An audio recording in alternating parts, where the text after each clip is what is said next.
We can start anytime you want.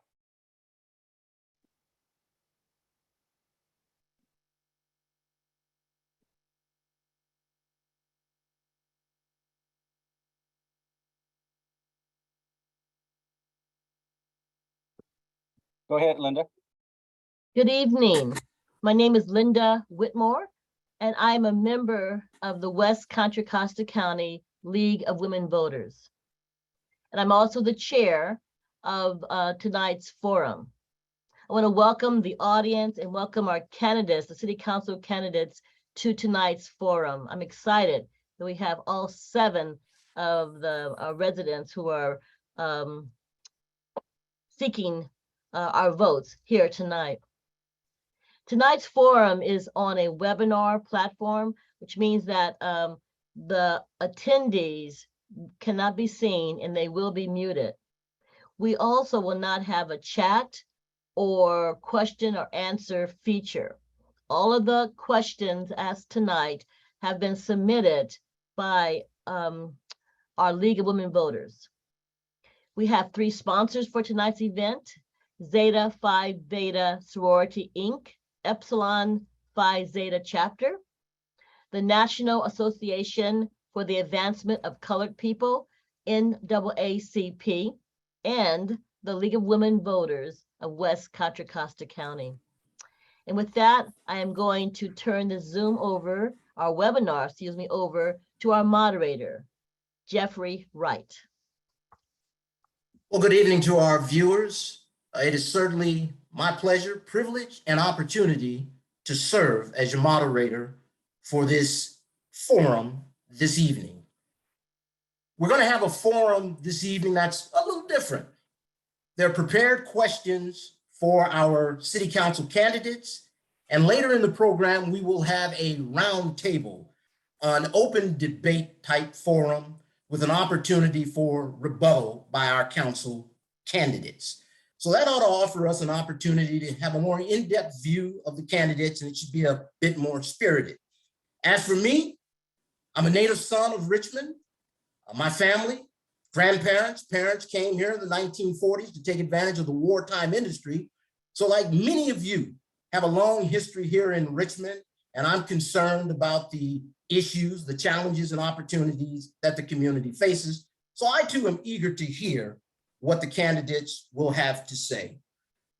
The candidates are from 3 distinct districts: Districts 2, Districts 3, and Districts 4.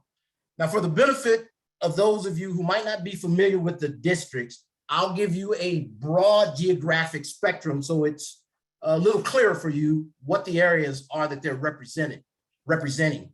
District 2 goes out as far as the Giant Highway, picks up portions of Parchester Village, Point Richmond, and back around towards Brickyard Cove.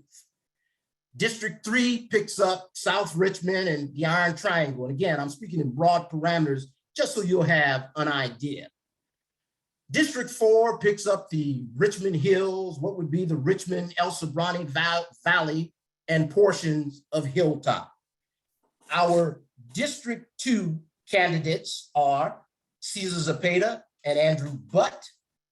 Our District 3 candidates are Corky Boozé, Oscar Garcia, and Doria Robinson.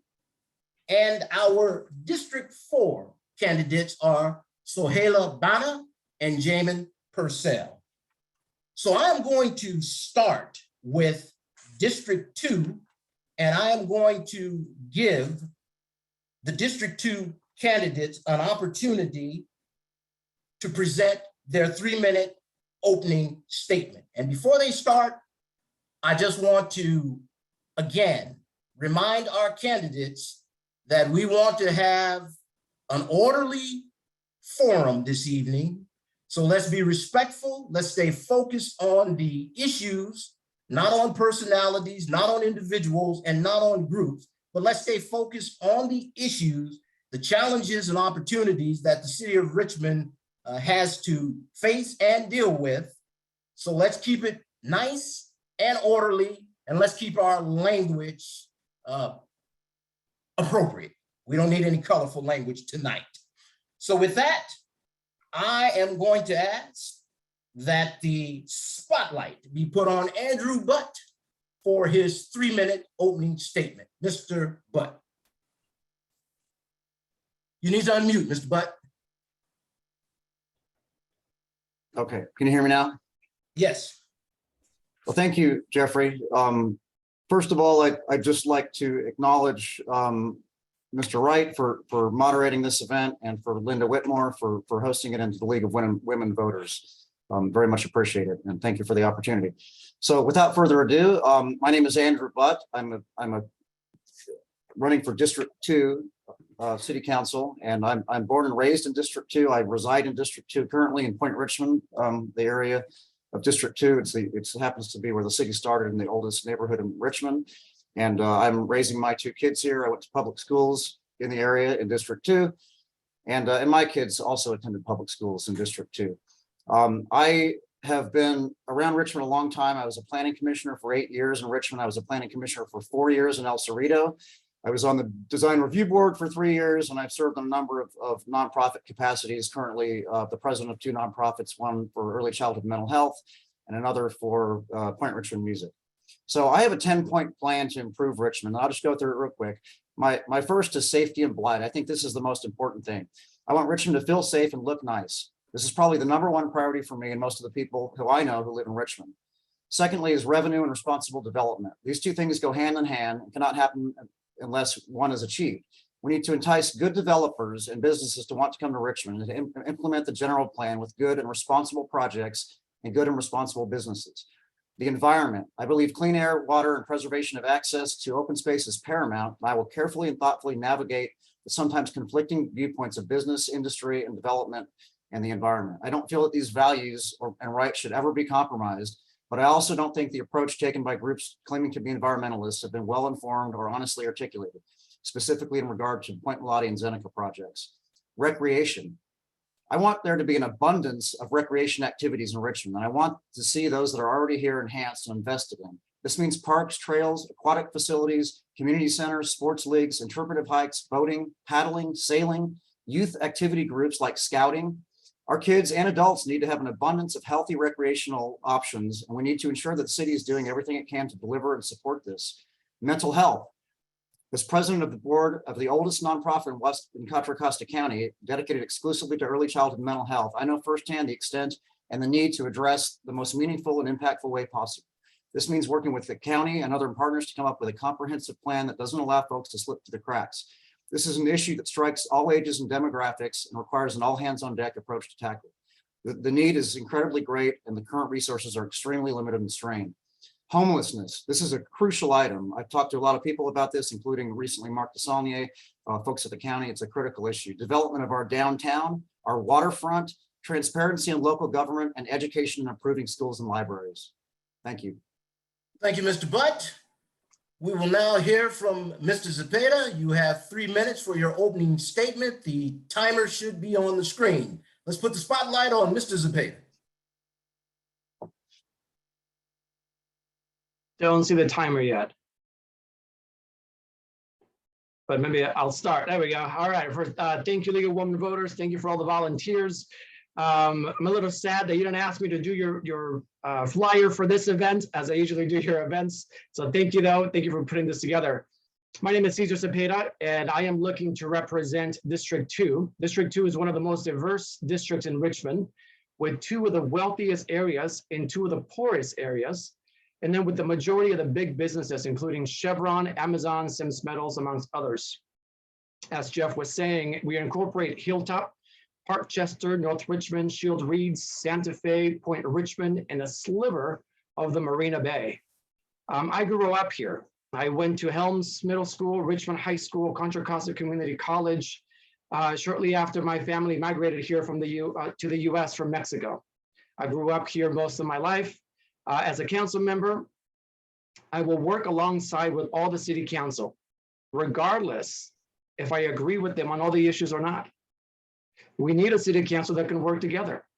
To the detriment of the community is if we do not work together. I will also work alongside with other cities and agencies to help uplift Richmond. The only way that we're going to get funding, the only way that we can move projects along is to work with other agencies. Some of my priorities include public safety. Richmond police work collaboratively with our residents to address neighborhoods issues and improve safety. I support ceasefire and other community-based efforts to reduce violence in our neighborhoods. However, we must do more to institute preventive measures to tackle crime long term and ensure future reduction in violence. This includes enrichment and recreation programs for our youth. Housing and homelessness. Richmond is one of the few cities along the East Bay that is not built out. We have a great opportunity to build affordable workforce housing. I myself became homeless after coming out as an LGBTQI youth. We know that over 40% of LGBTQI youth end up homelessness. To solve homelessness is not a one solution fits all. Working on their infrastructure. Richmond's infrastructure is crumbling. From the Richmond wastewater plant to our sidewalks and roads and lights, we deserve better. We have had many tax measures to help fix our infrastructure. Let's put that money where it was promised it would go. Economic engines, economic jobs and economy. A hospital. Now, I know I'm running out of time here, but we need a hospital. We just went through a pandemic and we only have one hospital in West County, and that does not serve all of Richmond. If something was to happen, we would be in serious danger. We need to restart that economic engine. I will advocate for local hire policies and economic development projects to bring better paying jobs to Richmond residents. Thank you so much. I hope to be able to earn your vote this November. Thank you, Mr. Zepeda. I'm going to ask that both candidates be put on the screen now because we're going to move into the Q&A portion of our program. And again, a reminder that you will each have 1 minute to respond to the question. The timer will be on the screen so you can monitor your response time. So I'm going to start with you, Mr. Butt, on this question, and I'll follow up with you, Mr. Zepeda. What experience qualifies you to serve on the Richmond City Council, and what differentiates you from the other candidates? Thank you, Mr. Wright. So my experience is fairly extensive. As mentioned, I served 8 years. That was 4 consecutive 2-year terms on the Planning Commission, where at the completion of that, I served as vice chair for a couple of years. I actually chaired the El Cerrito Planning Commission, which I served on for 4 years while I lived there briefly when I bought my first home. I served on the design review board. These were all appointed positions. They were pretty high level city of Richmond positions. We were on the Planning Commission, as some of you may be aware, it's a quasi judicial body. So a lot of decisions we made really had very impactful impacts on the community. For example, the Chevron modernization project. And I also, as mentioned, I have served on a number of nonprofits, probably a dozen or so, maybe more. Going back, to currently I serve on the Richmond Museum of History. I'm president of the board and a founding member of the Point Richmond Music. I actually am in the process of resigning because I'm focusing on my candidacy and there could be some conflicts should I get elected, but recently president of the board for the past 2 years of early childhood. You're at time, Mr. Butt. Thank you, sorry. It's okay. Mr. Zepeda, the same question for you. What experience qualifies you to serve on the Richmond City Council, and what differentiates you from the other candidates? Thank you, Mr. Wright. So I am already an elected official. I am an elected official, currently president of the West County Wastewater District. I know how to create policy. I know how to work with other directors, even when our opinions are different, even when our points of views are different, even when we come from different steps of life and we have different perspectives. That is going to be one of my strengths. That's going to be the greatest strength, is to be able to work alongside other people who I do not always agree with. In previous years, I was the founder and president of the Hilltop District Neighborhood Council. I have been my HOA president since I purchased my home almost 20 years ago here at Hilltop. I was appointed to the Contra Costa Economic Development Council. I'm a board member for GRIP. I'm a board member of the Contra Costa College Foundation, president and founder of the first and only known LGBTQI organization in the city of Richmond.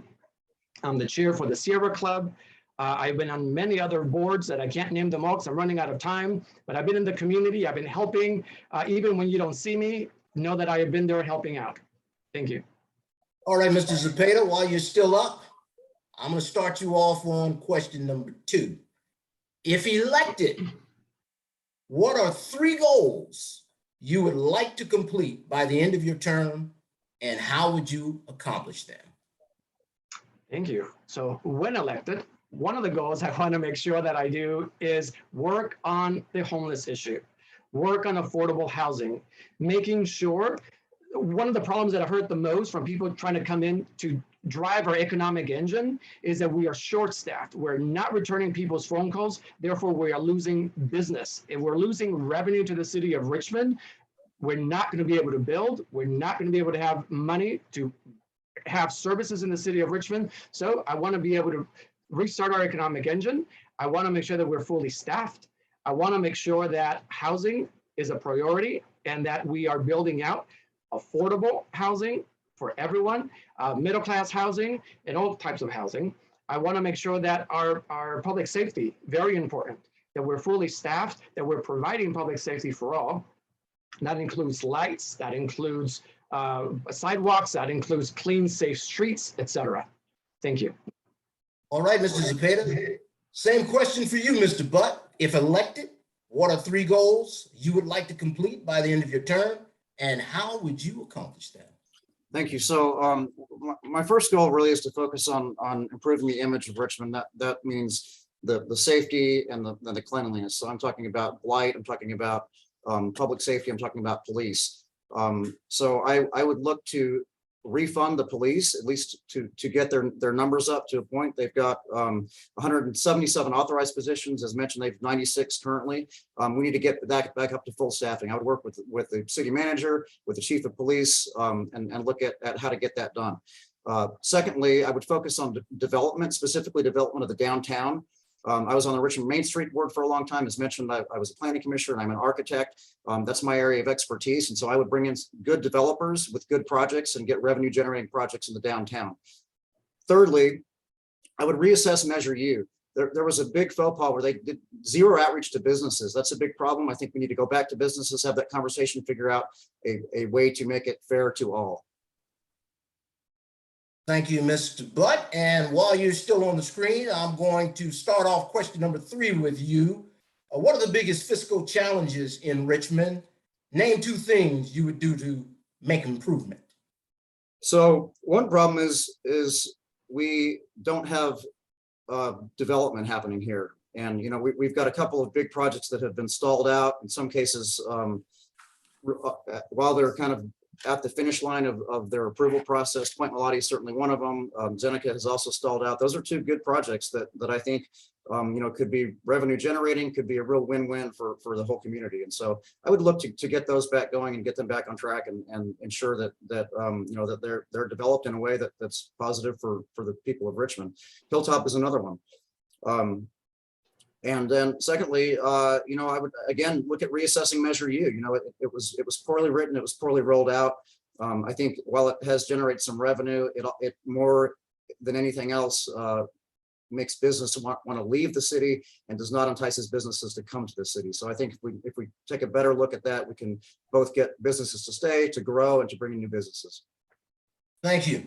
Mr. Zepeda, same question for you. What are the biggest fiscal challenges in Richmond?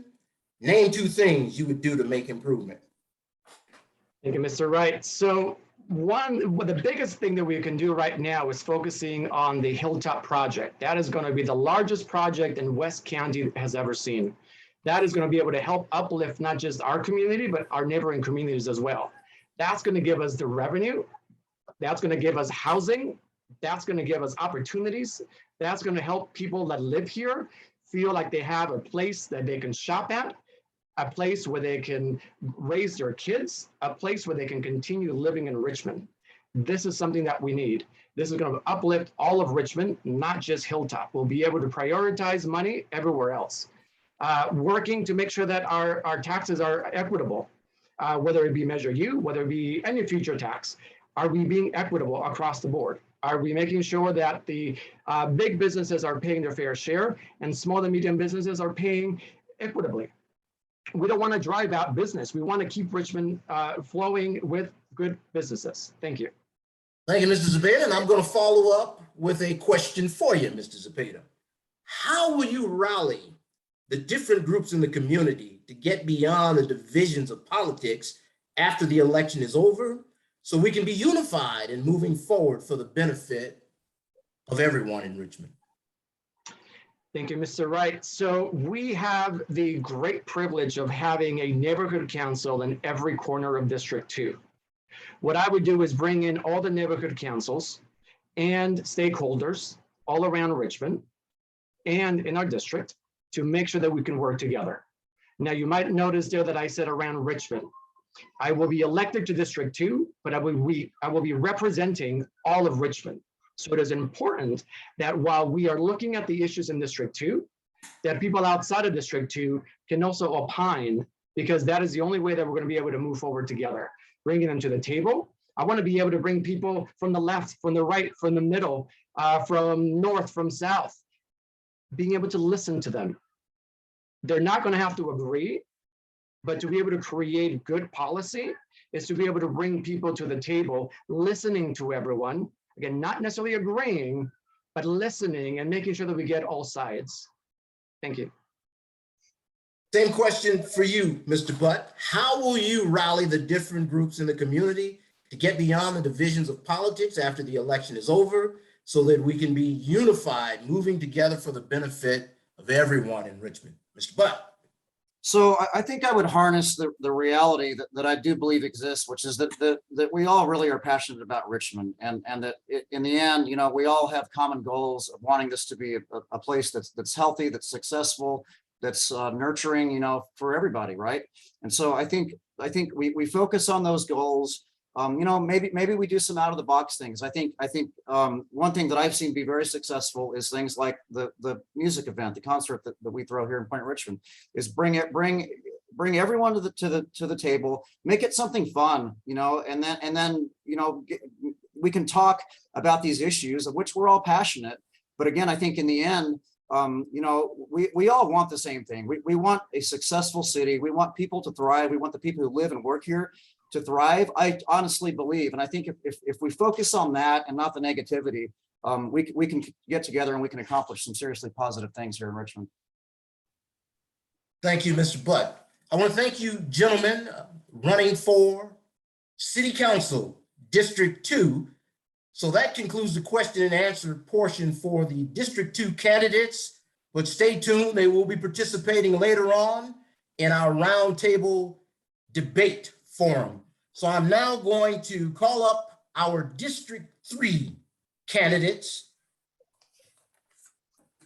and we're going to put the spotlight on Mr. Corky Boozé, who will start with his opening statement. Mr. Boozé, you have 3 minutes. The timer should be on the screen.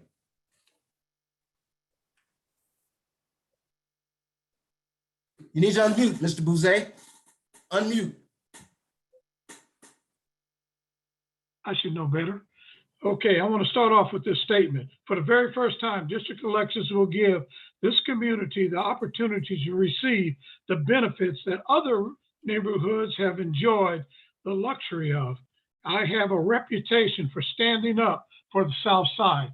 District 3 is the South Side, and that's what I'm known for. Right behind me, you'll see Casper's Hot Dogs. That's where everybody comes and meets with me. We discuss the issues of the city of Richmond. The South Side has not been treated fairly. Most of the homeless stuff is in the South Side, and I want to make sure that we make it even for everybody. I'm known to be outspoken. I'm known to get things done. So with that, the reason I got back in the race is because the citizens of the South Side said, Corky, we need you. I worked on the tent city thing down in the Iron Triangle to stop the violence, if you all remember that. I worked with Hacienda. Let me show this to you. And this is a statement from the people at the Hacienda. I single-handedly got the Hacienda rebuilt, but unfortunately, the African-American people that were displaced out of there doesn't look like they're going back in. I saw to it that they had vouchers. On the south side of town, Kennedy High School is slated to be rebuilt. I want to make sure that the South Side has a seat at the table, because that's where their kids are going to go to school. So these are the kinds of things. And let me go back to my beginning statement. Experience, experience, experience. I've ran businesses on the South Side. I've been there all my life. And I'll tell you, I went to China and representing the city of Richmond, brought back a project that's called Terminal Number 1. Because I brought it back, it's been sitting for over 10 years now with a $1 million price tag on it. We're going to get that done. We are going to live in District 3 like everybody else in the city of Richmond has lived, and we don't want to emulate that. We want to build our own. So therefore, your kids have something proud to be proud of. My question is, on the south side of town, what do you have that represents your own? We don't have the parks. We don't have the stores. Those things I plan on doing. It's ironic that I saw when I was on that council from 2010 to 2014, when I stood up for the Chevron project renewal. Guess what? Those were jobs for Richmond people. And I was the one that called for the vote, which costed me my council seat. But it's okay, because, you know, everything goes around, comes around. And one thing about Corky, you either love him to death or you hate him. You have to put it the way it goes. But on that city council, I think with a new group of people, we'll have a great community. Thank you, Mr. Boozé. We will now hear from Oscar Garcia, his 3-minute opening statement. Mr. Garcia. Good evening, everyone. Buenas noches a todos. My name is Oscar Garcia, and I'm running for District 3. I'm looking to represent the district that I have roots in since the 1950s. My parents and extended family live here, and I am the son of first generation of Mexican immigrants. My dad has an 8th grade education. My mom has a 3rd grade education. And I grew up in Richmond in the 80s and 90s. So stats for people like me are not very good. But I worked very hard to graduate valedictorian from Kennedy and eventually UC Berkeley. And I am now an environmental engineer at one of the top biofuel firms in the world. My priority now is to create a better Richmond for my young nieces and nephews living here and all Richmond residents in general. And I hope to be one of the first Richmond-born Latinos on the city council. My experience includes being on the Community Police Review Commission and as president of the Iron Triangle Neighborhood Council. And I've seen close firsthand that Richmond is at a crossroad. We have a lot of issues, and electing me will help move the city in the right direction. My vision for Richmond is to use state climate funding and to create a renewable energy hub here in Richmond.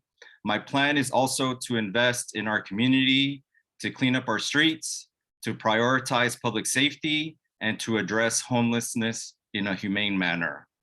I'm the only candidate that has been closely following the issues here in the city and that has a realistic plan. Carefully listen tonight to all of the candidates and see who truly knows the issues that matter most to you and who actually is willing to address them. So please remember to vote for Oscar G for District 3. Thank you. Thank you, Mr. Garcia. We will now hear from Ms. Doria Robinson. You will have 3 minutes for your opening statement. Ms. Robinson. Hi, good evening. My name is Doria Robinson. I'm also a 3rd-generation Richmond resident running for city council here in District 3, where I grew up, where I raised my kids, and where I currently live. I have over 16 years of strong community, small business, city, and county staff relationships that I will use to be a city councilwoman who can work together to get positive things done for District 3 and for Richmond. As the executive director of Urban Health, I have experience developing and managing multi-million-dollar budgets, creating jobs for local residents, programs that support youth, providing healthy food for over 500 families each week, and attracting millions of dollars of new investment in Richmond. What I've heard from so many candidates is that Richmond is heading in the wrong direction. I would like to say I respectfully disagree. Growing up here during the 1970s and 1980s, I have seen the changes in Richmond over the last 40 years. City staff, local community organizations, local residents have all worked together over the past 20 years to make substantial improvements to our parks infrastructure, our youth services, streetscaping. We have expanded our youth works. We've created the Richmond Promise Scholarship Program for Richmond youth. We have rebuilt our schools. When I talk to people who grew up in Richmond, but have moved away and return today to visit their friends and family, they always are impressed by the improvements they see. That said, there is still a lot of work to do. We are still losing our young people to gun violence. There are ever increasing numbers of people forced to live in their cars and on the streets due to increased cost of housing. And the cost of living continues to rise, and it's difficult to secure jobs that are at a Bay Area living wage. I will work to establish transitional housing with wraparound services for our unhoused residents. I will support and empower city staff with the expertise and our local community organizations like CHDC and Richmond Land to create more low-income housing for Richmond residents. I will work with the county business development manager and her team to make sure that Richmond is included in her citywide plan for just transition development. That will include well thought out initiatives to attract clean tech, ag tech, biomedical, and advanced manufacturing facilities to Contra Costa. But I will also make sure that this plan incorporates protections for resident health. I will also push to make sure that this plan includes community-based just transition economic initiatives that create green jobs for local residents and improve quality of life. I strongly believe that we must lean into programs that prevent crime and support mental health and provide positive enrichment activities for Richmond youth. I believe that an ounce of prevention is worth a pound of cure. I thank you for this time, and I hope I'm able to earn your vote in November. Thank you, Ms. Robinson. We will now go to our question and answer portion of the program for our District 3 candidates. So let's have them all on the screen. Great. First question, I am going to start with Mr. Garcia. And that question, Mr. Garcia, is what experience qualifies you to serve on the Richmond City Council, and what differentiates you from the other candidates? So as mentioned in my intro, I'm the only candidate that's been closely following what's going on in the city. I know the stats. I've been hearing from staff, from many community members over the last year, and I've actually been the only one who's been calling into city council meetings to address issues such as public safety that are a top priority for the district. I'm the only candidate that has been doing that over the last couple of years. And I've also served on the Community Police Review Commission and know firsthand the extreme issues that our Richmond Police Department is having with staffing. And in addition, with my experience with the president of the Iron Triangle, I have worked with all of the neighborhood councils in District 3, and I'm very aware of the issues that are important to them. So my experience is knowing exactly what's going on. I won't have to be trained, and I'm ready to work on the solutions from day one. Thank you, Mr. Garcia. I'll pose that same question to you, Ms. Robinson. What experience qualifies you to serve on the Richmond City Council, and what differentiates you from the other candidates? Yeah, so I've actually spent the last 20 years working in Richmond to improve Richmond.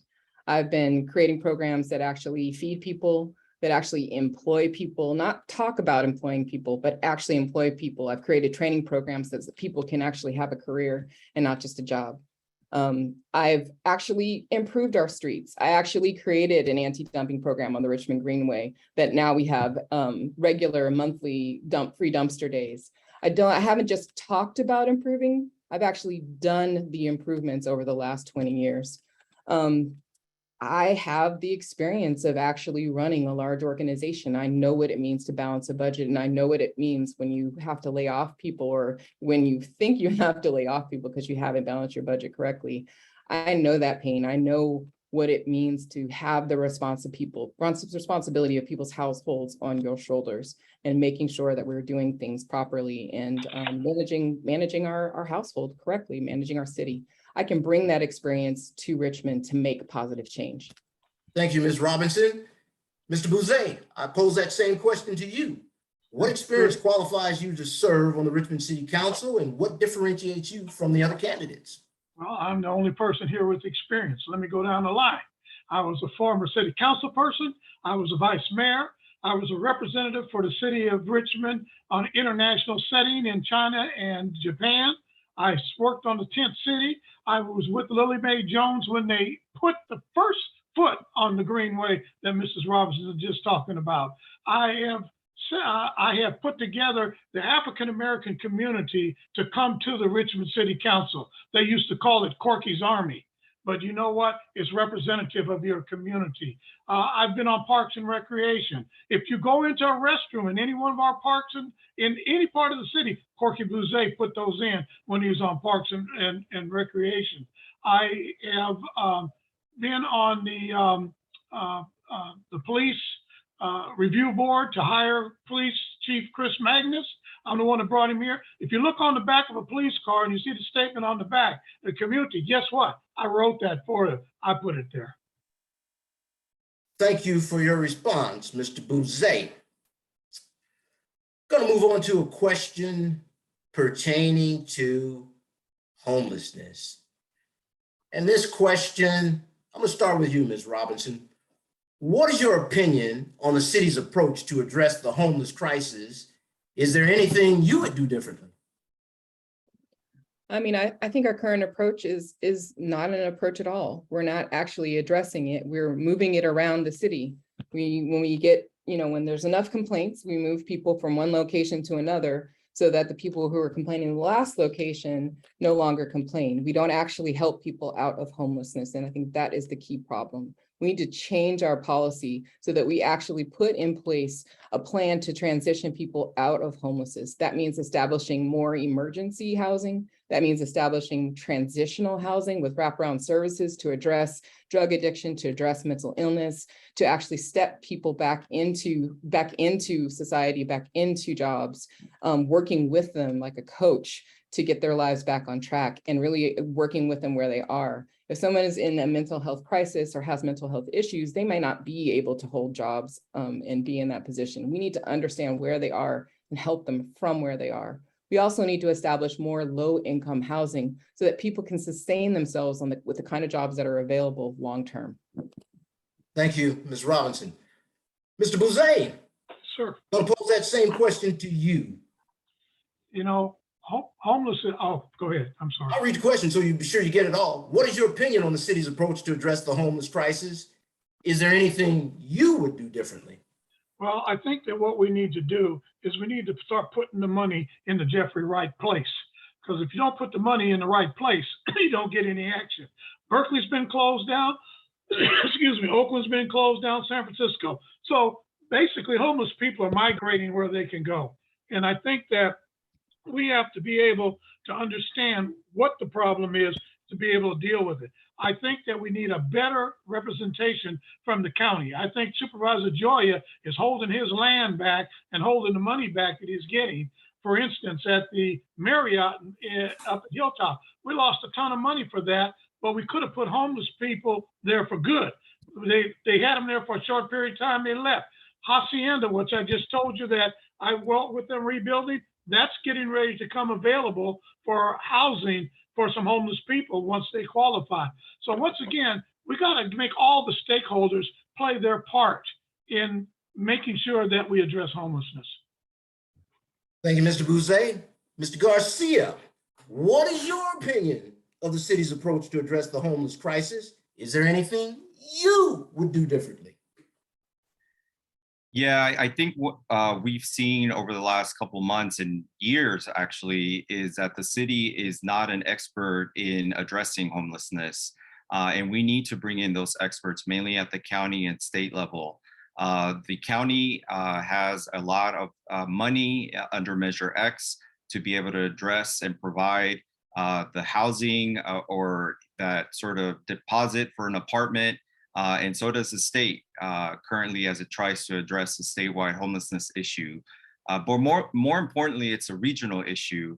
It's my understanding based on communications with representatives from other cities throughout the region, Richmond doesn't even attend or participate in a lot of these regional conversations. And I definitely intend to change that. And I have also seen firsthand the over 100 individuals that are living in Castro, the Castro Street encampment, and it's a tragedy, and we definitely need to bring in the experts. Thank you. Appreciate that response. Mr. Boozé, I'm going to start this question off with you. What do you propose is the best way to address sideshows and why? Well, that's good. Sideshows are here because we don't have the police to address the situation. I'm very familiar with sideshows because I used to be a professional drag racer. So I know what's going on, but we cannot let that happen in our city. People are getting hurt, property is getting hurt. And the thing that we have to do is we have to get on social media, because basically it's not a real brainwasher. You just get on social media, they get on there and tell you where their sideshows are going to be. So we might want us to be able to stop them from coming into the city of Richmond and doing it. Our council has accepted that. Our council said they accept sideshows. I don't accept them under any circumstances. Take it to the track, do it there where it's safe. But when you have young kids hanging out the window of a car and they get thrown out under another car and killed, then we have a parent sitting there crying and a bad reputation for the city of Richmond. Same question for you, Ms. Robinson. What do you propose is the best way to address sideshows and why? Yeah, I mean, I think that every generation there are some activity that young people do that is dangerous, that causes problems, that people don't really want to happen. And what I don't want to do is criminalize further our youth. I don't think that that's the answer. I think there's other ways to dissuade people from doing sideshows in the places that they are. I hear a lot of talk about creating places where people could, like Corky said, go to the track and do it in a place that's safe under certain rules. I think that that's something that we could explore, but I also think we need more activities for young people to do.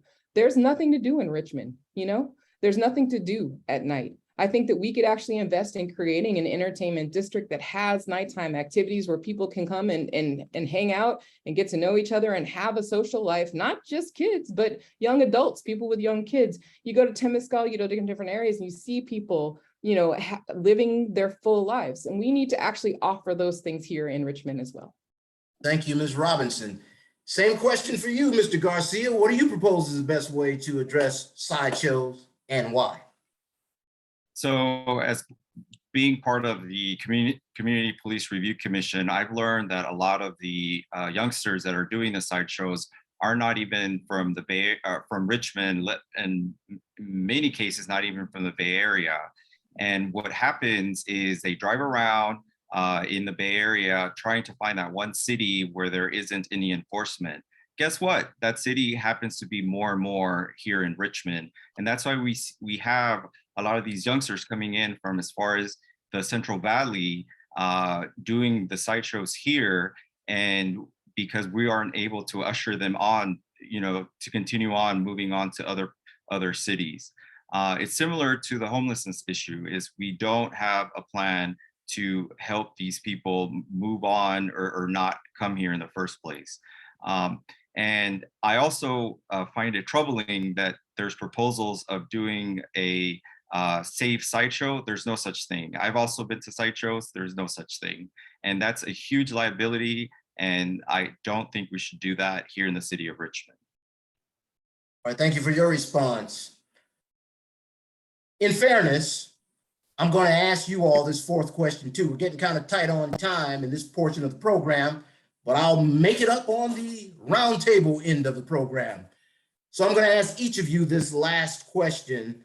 How will you rally the different groups in the community to get beyond the divisions of politics after the election is over, so we can all be unified for the benefit and betterment of the city of Richmond? And I'll start with you on that one, Mr. Garcia.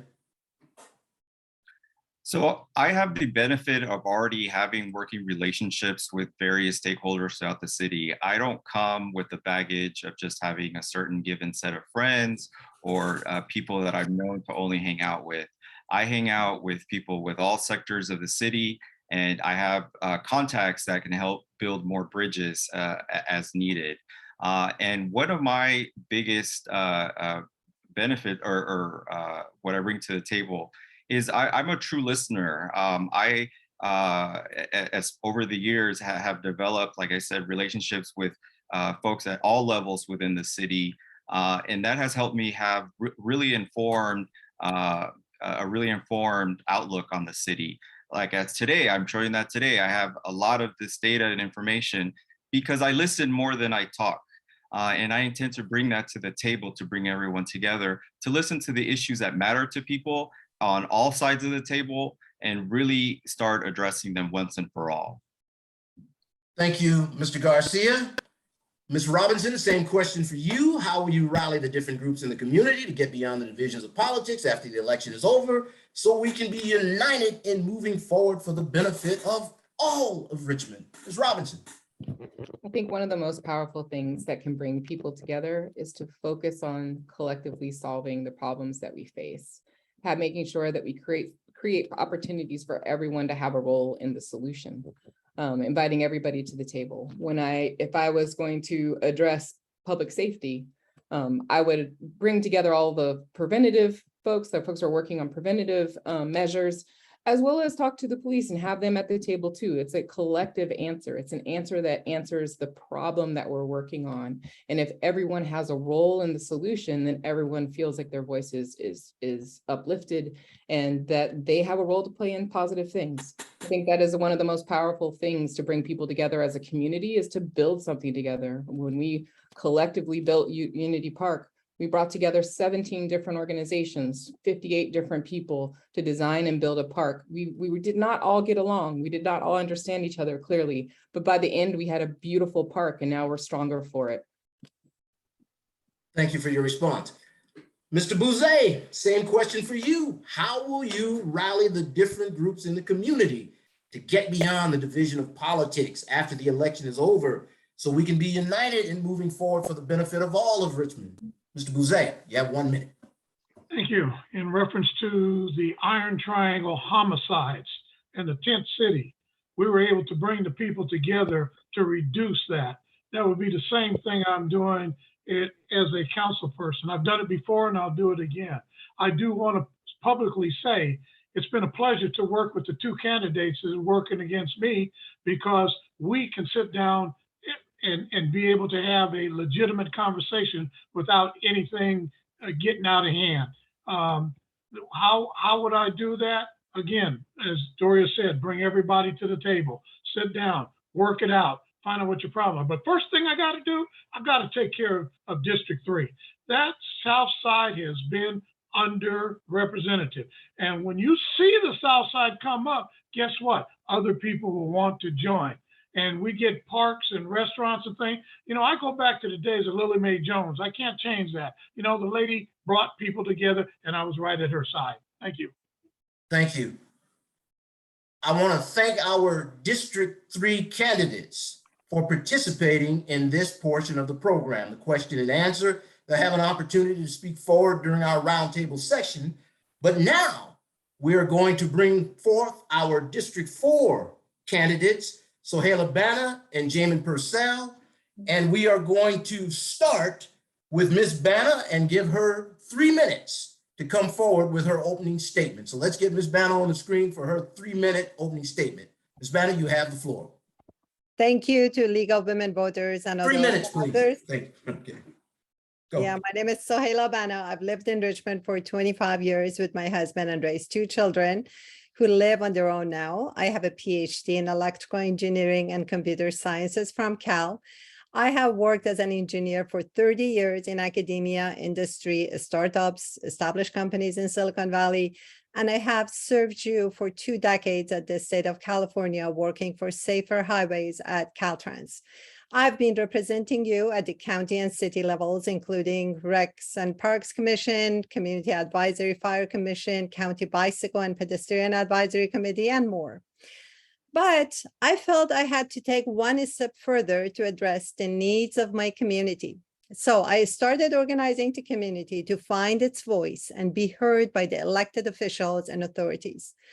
I care for public safety and I show it through actions. When a shooting happened at Valley View Shopping Strip, I organized a community and brought them together with the police and business owners to enhance safety measures. For wildfire safety, I established a nonprofit organization that delivers. It is West Contra Costa Fire Safe Council, of which I am the president. It brings residents, our fire department, as well as the county and Pinole fire departments together to work on wildfire mitigation. As the president, I have been successful in working with many different agencies and bringing Measure X resources to our community. For example, to clear evacuation routes for Carriage Hills and Castro Heights communities, to provide public emergency egress routes, to Hilltop Greens, as well as El Sobrante and Pinole residents, work in progress. And I continue to help my community be heard. East Bay Mud is building a not so attractive building.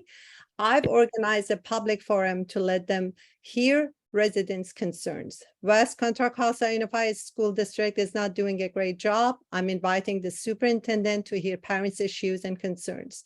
My leadership and effective teamwork is the result of decades of experience, both as an engineer and as an advocate. I envision a Richmond with many new blue and green jobs for our residents, especially opportunities for young people to make living wages, with more market rate housing, affordable housing and transitional housing, with more businesses, thriving, sustainable businesses that bring more revenue to the city and enable us to have clean and safe streets and parks. We need to work on crime preventive measures, reducing gun violence, increasing access to quality health, and climate resiliency. I'm grateful for your trust so far and will be honored to be your representative. Your vote is key to ensure you have your true representation at the table. Thank you. Thank you, Ms. Bana. We will now hear from Jamin Pursell. He will have 3 minutes for his opening statement. Mr. Pursell. All right. My name is Jamin Pursell, and I'm a small business owner, human rights activist, and environmental justice organizer. I've lived in Richmond District 4 for over a decade with my husband, Kelly, and our 2 dogs, Locke and Torvald. I want to share why I'm running for city council. So I was born in Alaska, where winters are cold, dark, and cruel. And one thing everyone knew was that you had to trust and work with your neighbor because you never knew when you'd be snowed in, hit a moose, or if the generator might go out. So you didn't have to be friends with everyone, but you had to know you could rely on them, just as they knew they could rely on you. And that shared understanding shaped my political view. I want to bring that value. That community has to be there for each other to our local office. So after leaving Alaska, I steeped myself in public policy. After achieving 2 degrees in political science and philosophy, I went on to earn a master's from McGeorge School of Law. In Richmond, I have dedicated my time to community development. I am proud of my work with the Richmond Shoreline Alliance, as well as my advocacy work in Sacramento on Bill AB 1732. I've served on the May Valley Neighborhood Council as treasurer for 3 years, and I'm a founding board member of Richmond Rainbow Pride, the first LGBTQ advocacy organization in our city. And I want to share how I've been running for city council. For months now, I've personally visited over 3,500 households. From those countless hours spent speaking with our community, I feel clear I will be the best advocate for the needs of my district and the city of Richmond both. I know how to work with all kinds of people to get things done. Together, we can push for the things our community needs, such as crime and wildfire prevention, affordable housing in our city center, and programs to address homelessness. And I'm the only corporate-free candidate running in this district, and that allows me to serve you, the residents of Richmond, versus big corporate interests. This is particularly important to establish as a value in our area, which is getting representation in Richmond for the first time in almost 30 years. That's why I'm endorsed by the Democratic Party, the Sierra Club, the two unions that represent our city staff, Local 1021 and Local 21, and such elected officials as County Supervisor John Joya, El Cerrito Mayor Gabriel Quinto, and former Richmond Mayor and current City Council member Gail McLaughlin. I appreciate the opportunity to speak with you all this evening and to share more about my commitment to the City of Richmond. Thank you. Thank you, Mr. Pursell. Well, each of you will have the opportunity to reinforce your opening statement by virtue of this question. And I'll start with you, Ms. Bana. What experience qualifies you to serve as a member of the Richmond City Council, and what differentiates you from the other candidates? Thank you. So my opponent claims he's corporate free. I have not received any corporate donation. Just to clarify that for the record. As an experience, I have 30 years of experience in problem solving. I'm pragmatic. First, I do my research to define the problem. Defining the problem is half the solution. To find all the constraints, all the stakeholders, all the options, and then try to take the right approach. In addition to being an engineer, with having worked on many projects successfully, I'm also an advocate. My opponent has a degree in human rights. I've been the international coordinator of an international campaign to save people's lives from stoning in Iran. I was successful in saving lives of 9 women. I saved lives of 2 youth from death penalty. So I have been a very successful human rights advocate in my own community. I have delivered for this community. I have a mailing list. I'm in contact with hundreds of community members on a daily basis. I receive calls, emails about their issues. I try to address them directly. I'm working on their issues. And I've been bringing this community together to find a voice and work with different agencies inside the city, county, and outside. Your time has expired. Thank you for your response. Of course. Same question for you, Mr. Pursell. What experience qualifies you to serve on the Richmond City Council, and what differentiates you from the other candidates? Well, my background and my education for my political science degree and my degree in philosophy is part of that.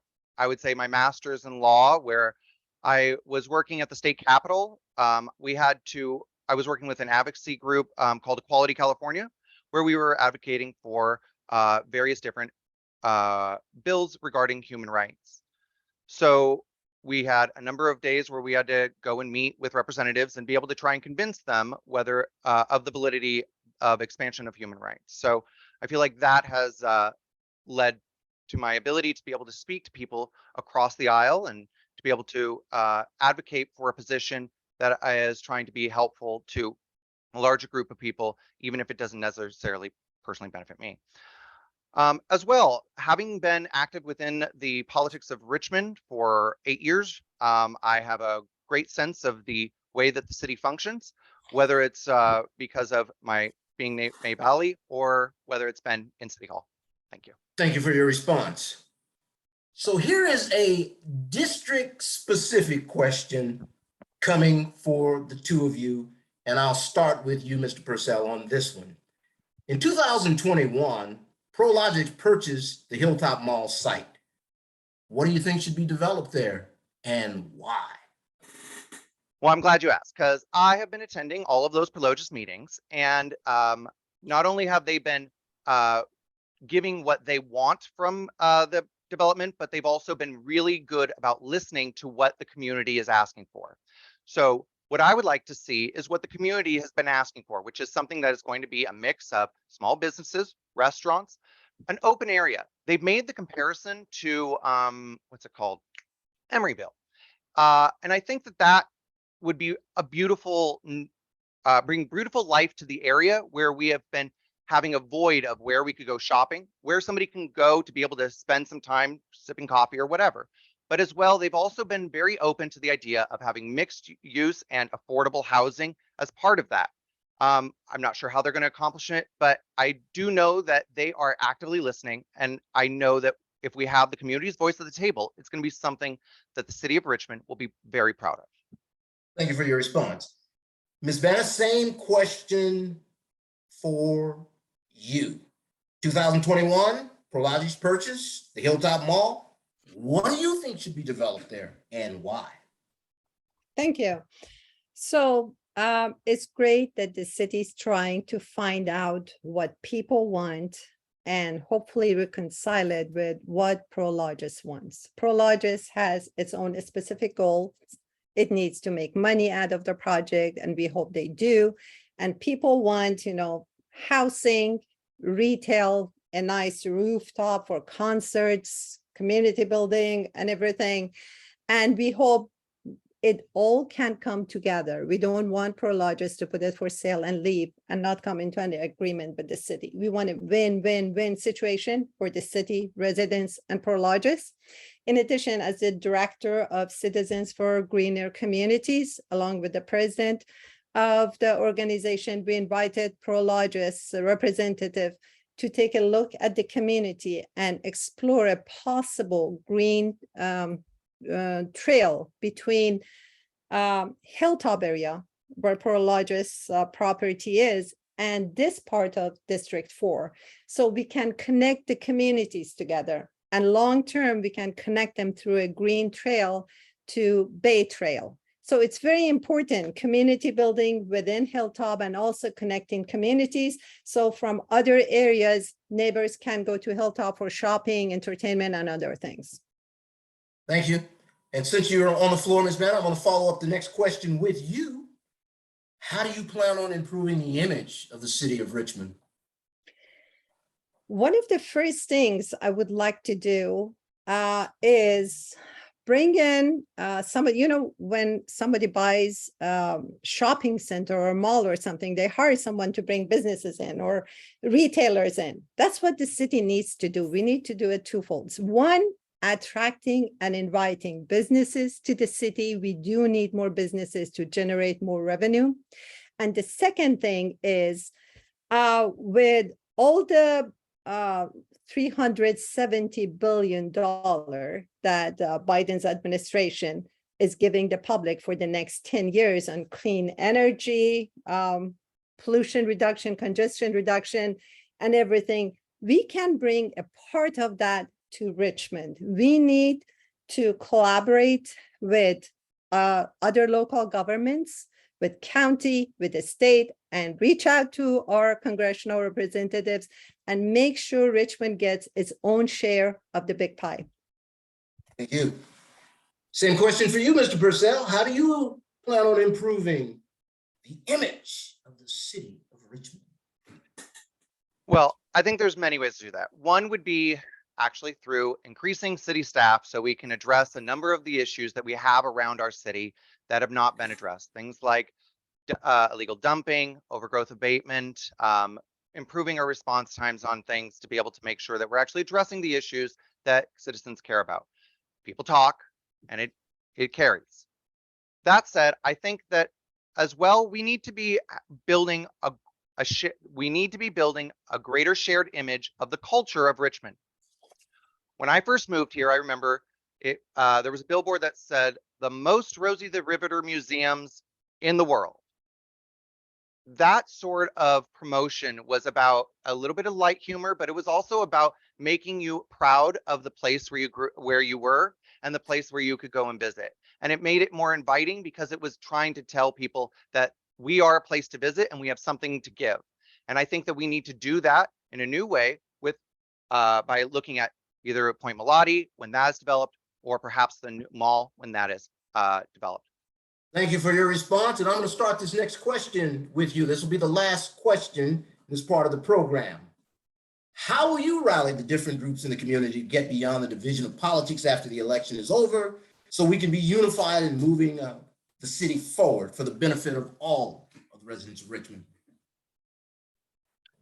Well, I think it's probably been said many times already this evening, but one of the things is that I really do try to hear people out. And I understand as well that we don't necessarily have to agree on all things, but what we do have is the ability to find shared values. Shared values are the ability for us to be able to mobilize around individual issues that we care about, to be able to give it more energy. And I feel like that is a way to be able to direct us towards a more positive outcome, because we are able to find something that we all agree on, and we are able to move and build those shared experience.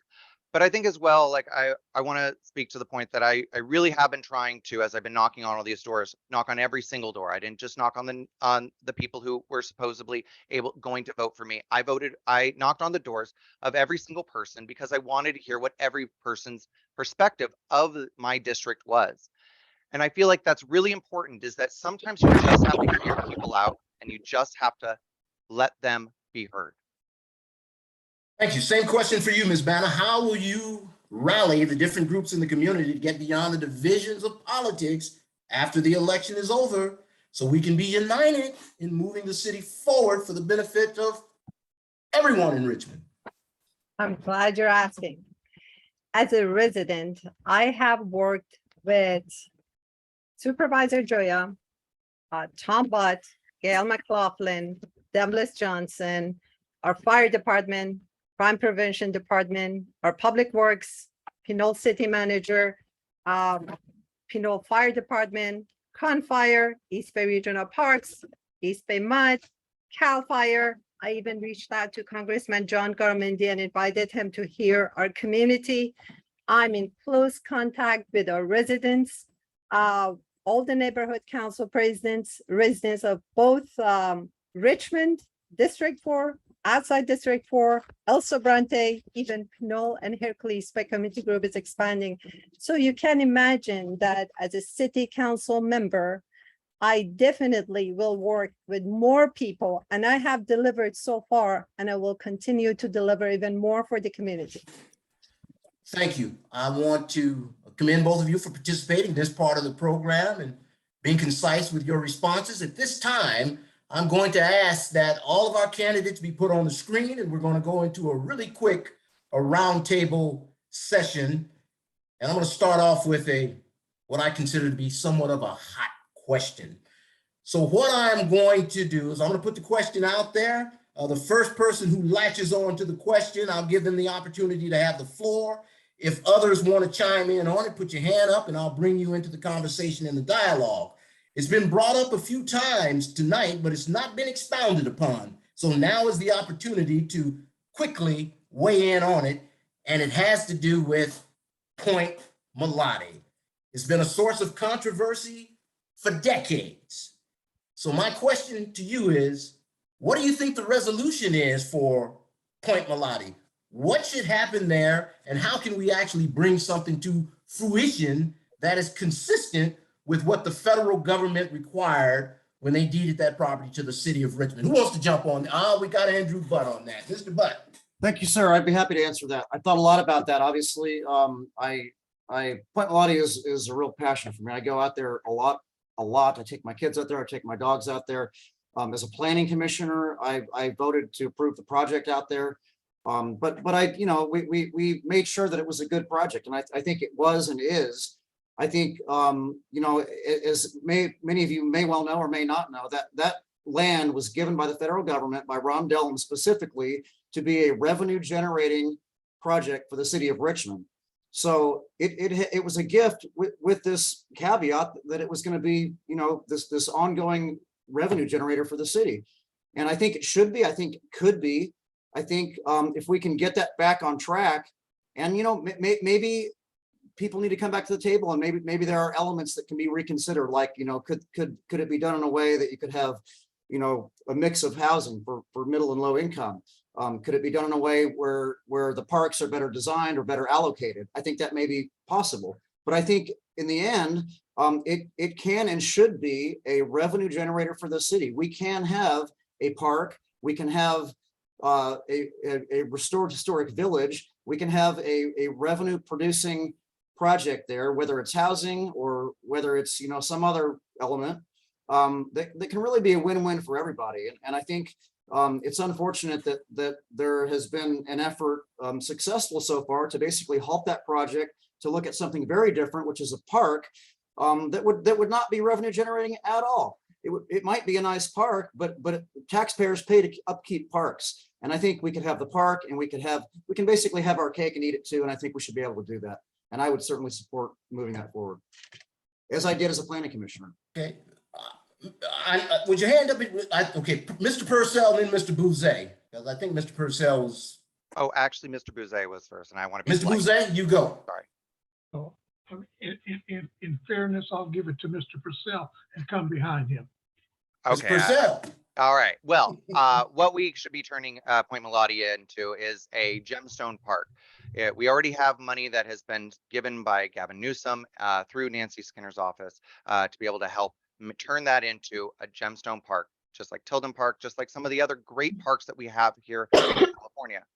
There are very few pieces of the coastline that have not been have been turned into housing or boardwalks or something like that, and we need to be returning it to nature, not only because for the health of our marina and for the health of the bay itself, but also to make sure that we have a place where people are able to learn about the history of California, the history of the Ohlone people who were here before all of us.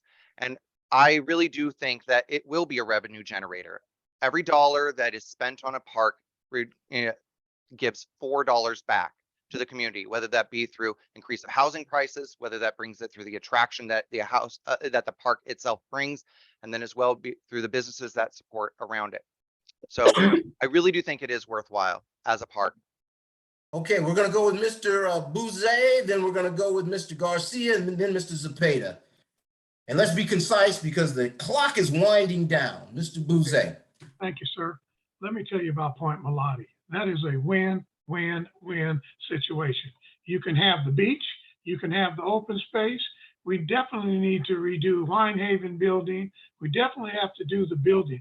The building will speak to our general fund, because our general fund and the unpaid annuities has really suffered because there's no money coming in.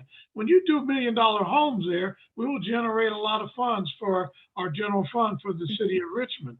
I also believe, I disagree with Oscar about the hiking. There is hiking trails up there, not as long, but there are hiking trails. We can do basically the same thing Alameda Beach is doing right now, because Alameda Beach has basically the same way, except for it's lower on the ground.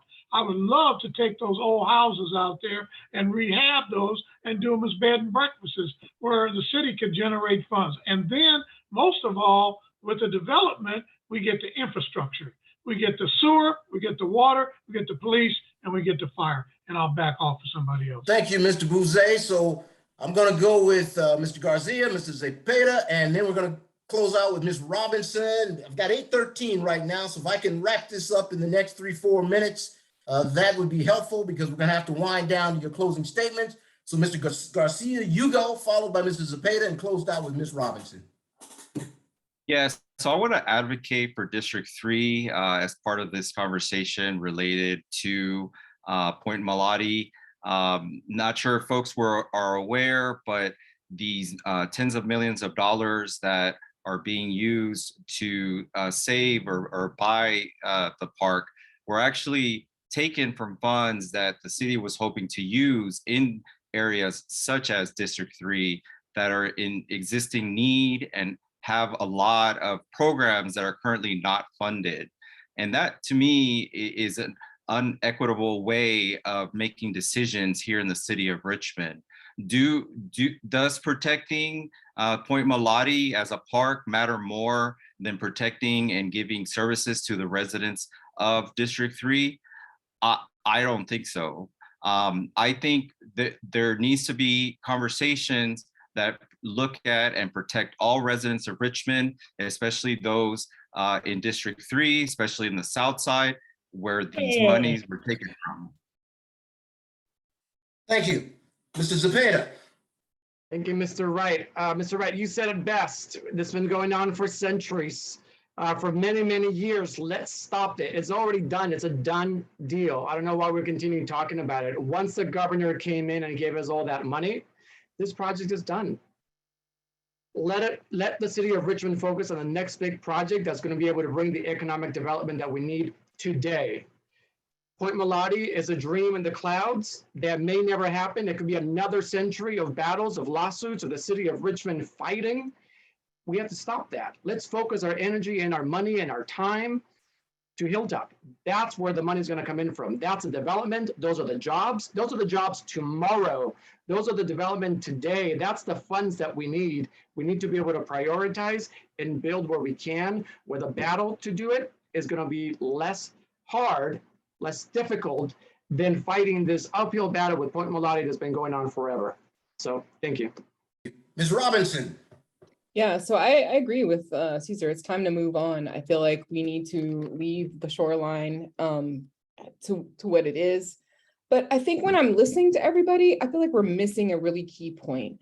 And that is, for too many years, the city of Richmond, especially our business development, has really missed the point and missed the moment and missed the opportunity to think about the assets that we have in Richmond and actually target city support for development around those assets, so that as people come into our city to ride their bikes over the Richmond Bridge, to go to Point Mulati, to go to Point Pinole, to go to the Rosary River Museum, we haven't targeted development so we can capture their dollars while they're here.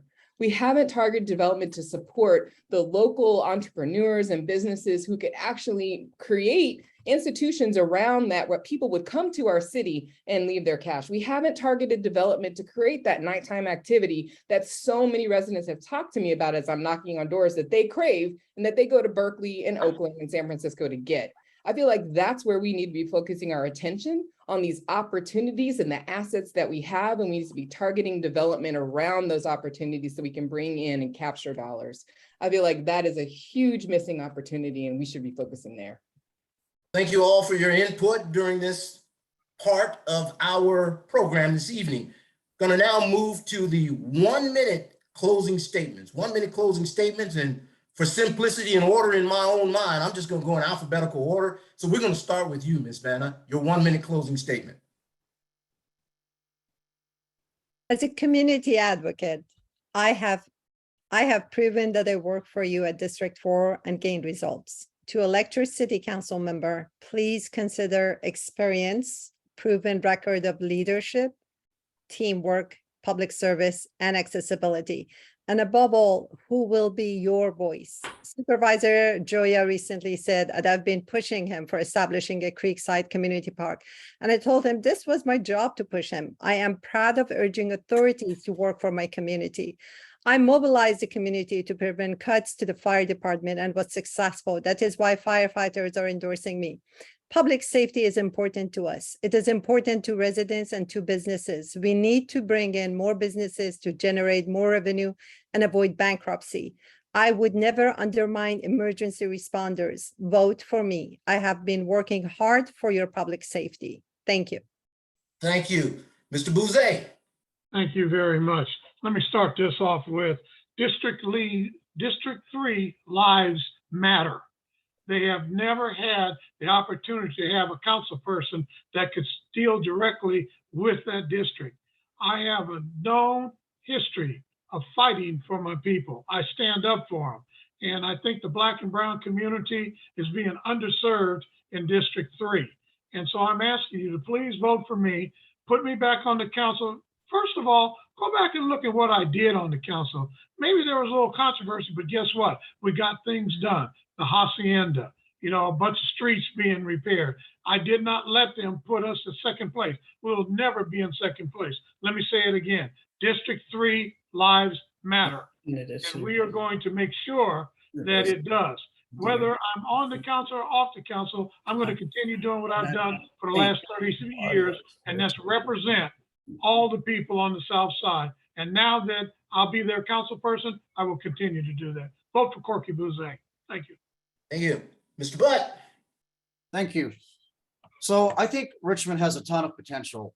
That's really why I'm in this race. That's why I'm running for council. I think we need to unlock that potential. You know, we need to focus on the great things that we know we have, and we need to stop taking the city in a really backwards direction and running off business, worsening the homelessness problem, just making it an unattractive area that people, you know, don't feel comfortable being and living and working in. I think we need to focus on the fundamentals here. We need to make sure that it feels safe, that it looks clean. And from there, I think we can bring in businesses, we can bring in revenue, we can bring in development, and I mean good development that follows the general plan, and we can bring in investment. And from there, we can create the city that we all know we need and want. And that's a city that provides recreation, that provides environmental cleanliness, that provides health, wellness, and a positive atmosphere for everyone. Please vote for me for District 2. Thank you. Thank you, Mr. Butt. Mr. Garcia.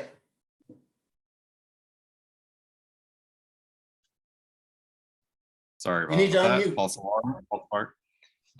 Hi, good evening. Thank you everyone for joining tonight.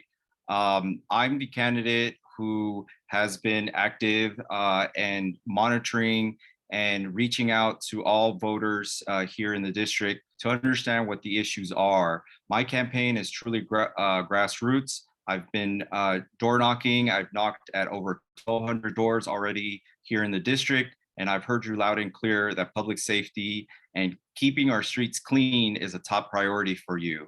I'm directly connected to many of you, and I have the endorsement of community leaders like the 23rd Street Merchants Association, neighborhood council leaders such as Linda Whitmore. And I also count on regional support such as the mayors of El Cerrito, San Pablo, and of course, Richmond. And I'm the leader that will bring change that we desperately need here in Richmond. Thank you, sir. Mr. Pursell. All right. I'm looking for the timer. Oh. From speaking with many people during canvassing in the years that I have dedicated to this community, I know that the values of Richmond residents align with my own. That's why I'm a corporate-free candidate. My campaign is funded by our community, and that's who I will answer to. When Richmond residents retire, they should be able to enjoy the community they have invested in for so long. Young families should feel that our city is safe and affordable, and when our most vulnerable neighbors fall on hard times, we want a city government that helps them get back on their feet. I've been involved in the community for a number of years and know how to navigate Richmond City Hall. That means educational opportunities, career opportunities, and housing opportunities. That means more green spaces so our residents can enjoy clean, healthy places to build memories with their friends and families. That's why regional leaders, the Democratic Party and the Sierra Club have endorsed my candidacy for District 4 City Council. I would appreciate your vote on November 8th. Thank you. Ms. Robinson. Unmute myself there. Thank you again to the League of Women Voters for hosting this forum and providing all of the candidates an opportunity to share our vision and policy positions. Richmond is a city of working families. For 20 years, my work has been centered around serving families and empowering youth. I am proud of our city, even with all of its challenges. I am proud to live and fight for the District 3 residents. I'm passionate about making Richmond a place where children and families can safely walk to school, parks, where residents have a chance to work at well-paying and satisfying jobs, and where everyone has shelter, health, social services to support, to get the support they need to thrive and support their families. I have the discipline, experience, and patience and compassion to work with people to collaboratively find real solutions to complex problems. That is why I'm endorsed by our city workers, by Richmond Firefighters Local 180 and SEIU and Supervisor John Joya. I would be honored to earn your vote and work together to nurture this vision for Richmond. Thank you. Mr. Zepeda. All right, I am the candidate who will help uplift all of Richmond. 6 districts, 1 Richmond, working with all to bring them to the table to find solutions. Those who know me know that I am persistent and I will not give up. I have worked in every community of Richmond I have empathy, I'm pragmatic, and I think outside the box. And most importantly, I do not have conflicts of interest. I've been endorsed by our State Controller, Betty Yee, State Treasurer, Fiona Ma, every mayor of our surrounding cities, including El Cerrito, Pinole, and San Pablo, as well as Richmond residents all over Richmond, and former elected officials to Richmond City Councils, Maria Miramontes, John Marcus, Jael Myrick, among others. Let's restart our economic development engine. Remember, 6 districts, 1 Richmond. I hope to be able to earn your vote this November. Thank you for the League of Women Voters for doing this event. And thank you, Mr. Wright, for hosting. I want to thank all of our candidates for participating in the forum tonight, for being concise and adhering to the rules of engagement. It's been a very informative and pleasant experience. So once again, I thank you for granting me the opportunity to be the moderator tonight. At this time, I would like to introduce the president of the West Contra Costa County League of Women Voters, Cheryl Collier, for closing remarks. And before we do that, let's give a virtual hand clap to our candidates for participating tonight. Good on you. And now you're in the hands of the president, Ms. Cheryl Collier. Good evening, and thank you for coming. I thought that tonight's forum showed a great insight into the ideas and knowledge of each of the candidates. I want to take this time myself to thank Jeff Wright for the fabulous job he did as a moderator. I'd like to thank KCRT, Richard Lee, and Brandon Blair, who were the webinar operators, the NAACP and Zeta Phi Beta sorority for joining the League of Women Voters as sponsors. A special thanks for Linda Whitmore and Madeline Craigberger. I'm sorry, I just chopped her name up, I'm sorry. League of Women Voters members who were the coordinators tonight. I was looking for the voter edge to be featured, but anyway, I'll move forward. Thank you. So the voter edge is a fantastic program that was created by the League of Women Voters of California. And it provides an opportunity for candidates to provide information by giving the edge, the information, and therefore voters then can use as simple as their zip code and plug in and get information on who they're going to vote for up and down the ballot. So it's valuable on both ends for the candidate and also for the voters. So please take a moment to go to votersedge.org and look at it, and you'll get some valuable information. I'd like to say thank you again for attending this forum, for the attendees and what have you. I appreciate all of you for coming out. Special thanks for the candidates who offered their service, their ideas, and their commitments. And again, I want to thank the audience for attending.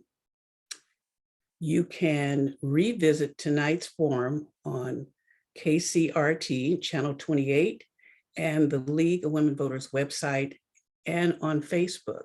I'd like to say good night and cast your vote on November 8th. Thank you again.